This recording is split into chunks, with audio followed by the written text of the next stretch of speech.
Assalamualaikum guys, selamat datang di channel Spot Horror. Di video kali ini aku akan membagikan sebuah kisah misteri nyata yang pernah terjadi di daerah Bandung beberapa tahun yang lalu. Kisah ini menceritakan tentang hilangnya seorang anak yang bernama Asep secara gaib. Dan anak itu tak pernah ditemukan hingga sekarang. Bagaimanakah kisah selengkapnya? Kita simak videonya berikut ini.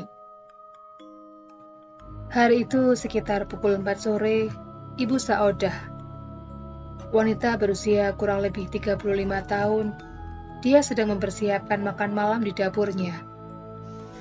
Ketika dia sedang sibuk memasak, anaknya yang bernama Asep yang saat itu masih duduk di kelas 4 SD, meminta izin untuk bermain bersama teman-temannya. Ibu Saodah memang hanya tinggal berdua dengan Asep, anak sematawayangnya, karena suaminya sudah meninggal beberapa tahun yang lalu. Ketika pulang sekolah, Asep memang biasa bermain dengan anak tetangga di sebuah lapangan kosong di pinggiran desa. Desa tempat mereka tinggal ini memang bukan desa yang besar, hanya sebuah desa kecil dengan beberapa rumah panggung dan rumah beton semi bilik anyaman khas pedesaan. Saat itu memang belum ada gadget sehingga anak-anak terbiasa bermain di luar rumah. Menjelang maghrib biasanya Asep sudah pulang lalu mandi dan pergi ke musola di desa untuk mengaji. Tetapi hari itu adzan maghrib sudah berkumandang dan langit pun sudah mulai gelap. Tetapi Asep belum juga pulang. Setelah melaksanakan sholat maghrib, Ibu Saodah mencoba menyusul Asep ke lapangan, yang jaraknya kurang lebih sekitar 5 menit dengan berjalan kaki dari rumahnya. Terkadang anak-anak bermain sampai lewat maghrib dan baru pulang setelah diomeli oleh orang tua mereka. Maklumlah, kalau sedang seru bermain, anak-anak bisa sampai lupa waktu. Sesampainya di lapangan, Bu Saodah tidak mendapati seorang pun di sana. Kemana perginya Asep? Batinnya. Dengan rasa khawatir, dia bergegas pergi ke musola. Alunan sholawat terdengar saat Bu Saodah mendekati musola. Matanya menelusuri anak-anak yang sedang mengaji. Tapi Asep tak ada di sana. Pak Ustadz Sofyan yang menyadari kehadiran Bu Saodah kemudian mendekatinya dan bertanya, "Cari siapa, Bu?" tanya Pak Ustadz. "Asep datang ke musola tidak, Pak?" tanya Bu Saodah dengan suara yang bergetar. "Tidak, Bu. Dari tadi Asep tidak ke sini," jawab Pak Ustadz. Pak Ustadz menanyakan Asep kepada murid-murid lainnya. Namun hari ini tidak ada seorang pun yang bertemu Asep sepulang sekolah. Bu Saodah mulai panik. Dia kemudian ditenangkan oleh Pak Ustadz yang kemudian mengantarnya ke rumah Pak RT. Setibanya di rumah Pak RT, mereka dipersilahkan masuk dan menjelaskan apa yang terjadi. Pak RT setempat kemudian bercerita bahwa Asep memang datang ke rumahnya untuk meminta izin mengambil buah mangga di halaman rumahnya. Di halaman rumah Pak RT memang ada satu pohon mangga yang besar dan buahnya selalu ranum. Menurut Pak RT, Asep datang bersama 2 orang anak sebayanya sekitar pukul 4:30 sore. Tapi dia belum pernah melihat kedua anak yang datang bersama Asep itu. Pak RT mengira kedua anak tersebut datang dari desa sebelah atau mungkin saudara Asep. Namun ada yang aneh dari kedua anak tersebut. Kulitnya nampak lebih putih dan pucat dengan lingkaran hitam yang tampak samar di sekitar mata. Setelah Pak RT mengizinkan anak-anak itu mengambil mangga di halamannya, dia kemudian masuk ke dalam rumah dan meninggalkan mereka yang sedang memanjat pohon. Sejak itu Pak RT tidak melihat Asep lagi. Bu Saodah nampak pucat dan terkejut mendengarnya. Dia merasakan ada hawa dingin di tengkuk yang membuat bulu kuduknya merinding. Dia meminta bantuan Pak RT untuk mencari anaknya yang hilang.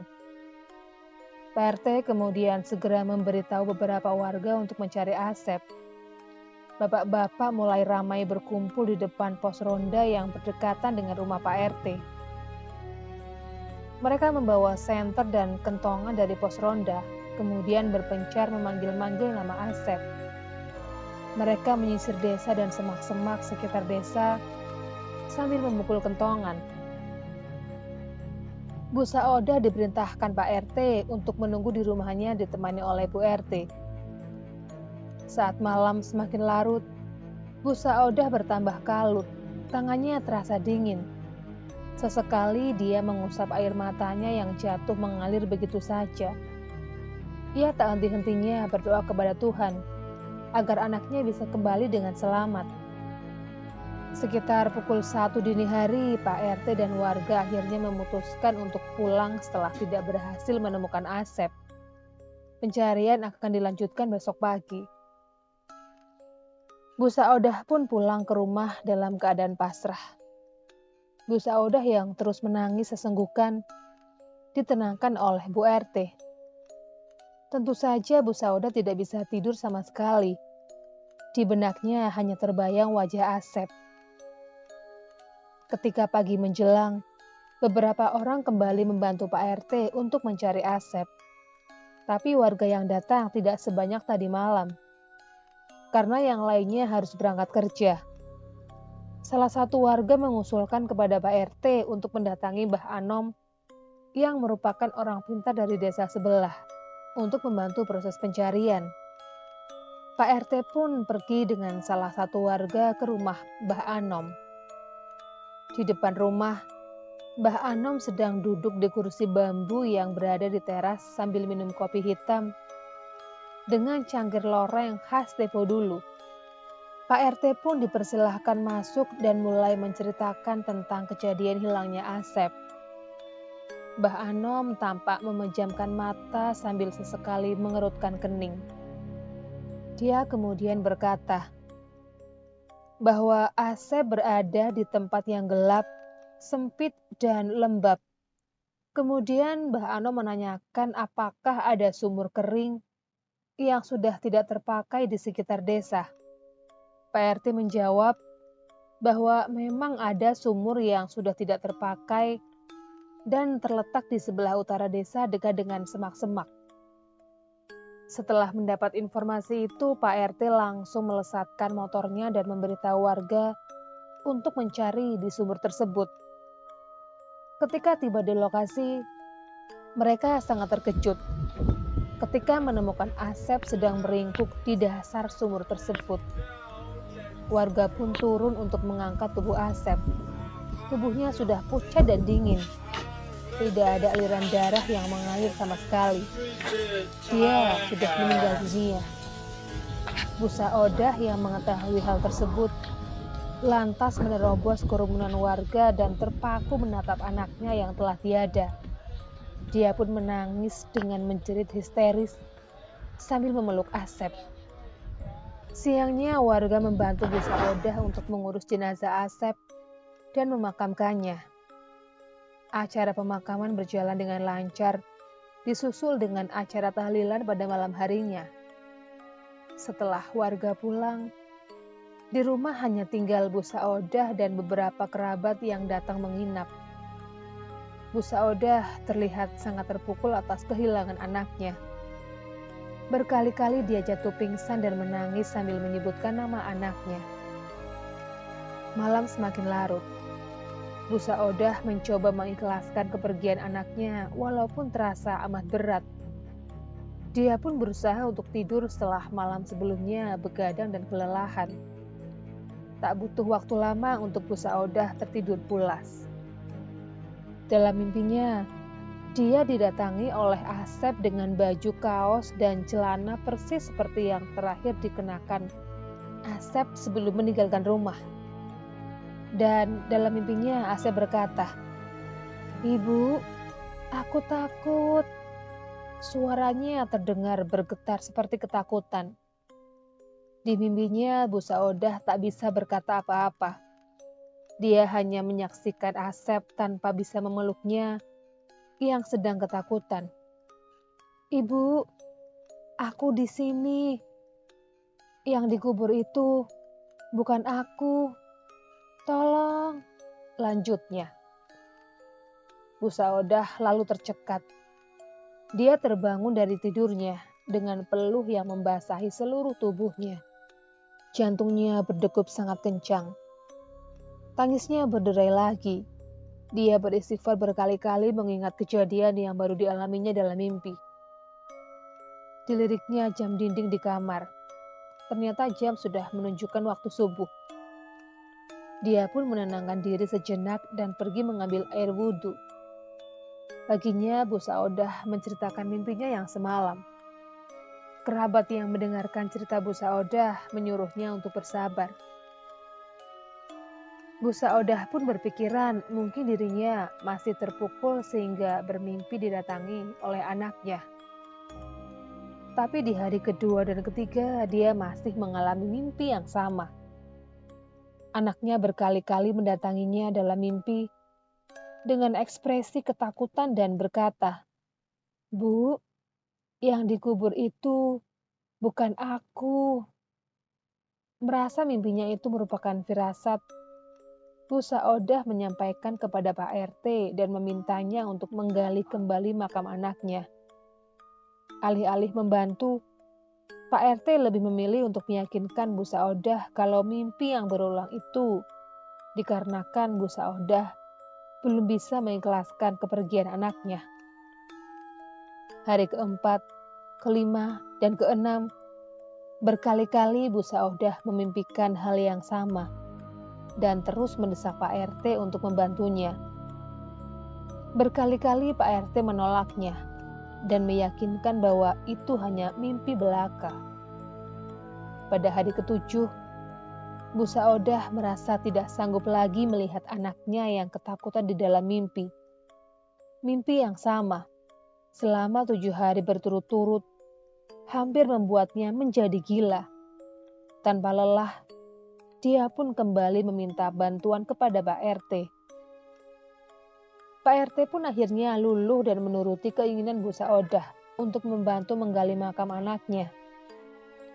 Sejujurnya, selain karena iba dan tidak tega melihat Bu Saodah yang semakin hari semakin terpuruk dengan kesedihannya, dalam batin Pak RT dia juga penasaran dengan apa yang akan terjadi bila makam itu digali.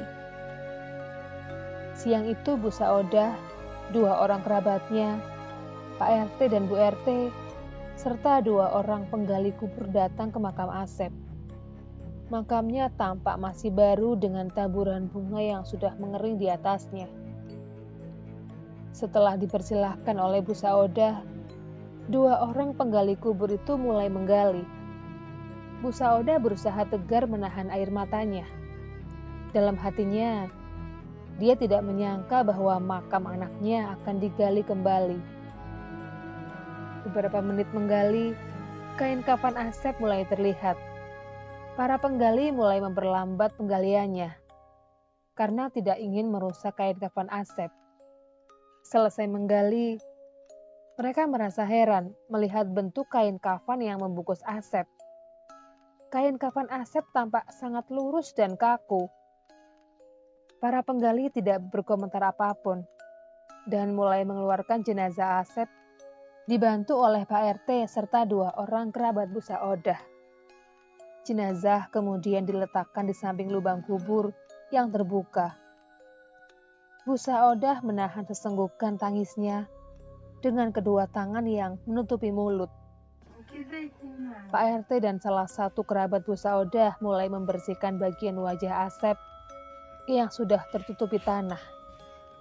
Mereka terheran-heran dan dengan cepat membuka tali pengikat dan kain kafan yang membalut jenazah Asep. Betapa terkejutnya semua orang yang berada di sana melihat apa yang ada di dalam kain kafan itu. Ternyata itu bukan jenazah Asep, melainkan batang pohon pisang yang dipotong setinggi tubuh Asep. Bu Saodah langsung lemas dan pingsan seketika. Kejadian ini dengan cepat tersebar ke seluruh penjuru desa, bahkan sampai ke desa-desa sebelah. Hingga saat ini tidak ada yang tahu pasti di mana keberadaan Asep. Ada yang bilang Asep diculik makhluk halus. Ada juga yang mengatakan kalau Asep dijadikan tumbal pesugihan. Entahlah, yang pasti Asep sudah tidak pernah datang lagi ke dalam mimpi Busa Odah. Demikianlah kisah tentang hilangnya seorang anak kecil bernama Asep yang tidak pernah ditemukan hingga sekarang. Buat kalian yang suka dengan channel ini, jangan lupa untuk menekan tombol like, subscribe, nyalakan loncengnya, tinggalkan komentar, dan share ke sosial media kalian. Sekian dulu video kali ini, ketemu lagi di video berikutnya. Assalamualaikum.